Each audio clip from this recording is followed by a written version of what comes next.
বলিউড অভিনেত্রী কারিশমা কাপুরের প্রাক্তন স্বামী ভারতের আলোচিত শিল্পপতি সঞ্জয় কাপুরের মৃত্যু নিয়ে শুরু হয়েছে নতুন চাঞ্চল্য। ব্রিটেনে হৃদরোগে আক্রান্ত হয়ে মৃত্যুর খবর মিললেও স্বাভাবিক মৃত্যু মানতে নারাজ তার মা রানী কাপুর। সম্প্রতি ছেলের মৃত্যু নিয়ে বিস্ফোরক মন্তব্য করেছেন তিনি।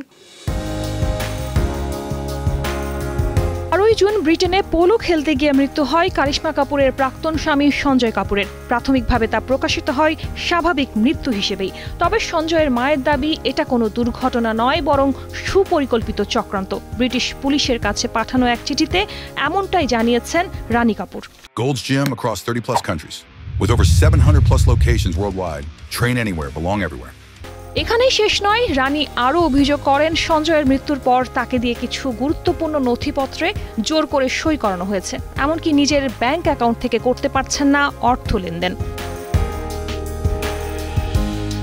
2003 সালে কারিশমা কাপুরের সঙ্গে বিবাহ বন্ধনে আবদ্ধ হন সঞ্জয় কাপুর। রাজকীয় সেই বিয়ে আজও বলিউডে আলোচিত। তবে বৈবাহিক জীবনে বনিবনা না হওয়ায় 2014 সালে আলাদা হয়ে যান এই দম্পতি। এরপর 2016 সালে চূড়ান্ত বিচ্ছেদ। Gold's Gym across 30+ countries with over 700+ locations worldwide.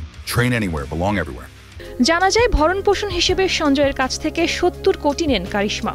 এমনকি গুঞ্জন ওঠে স্বামীর 30,000 কোটির সম্পত্তিতে অংশ দাবি করেন তিনি। আর এবার সঞ্জয়ের মৃত্যুতে তা নিয়ে শুরু হয়েছে নতুন করে আলোচনা। শার্লিন সুমি, কালের কণ্ঠ।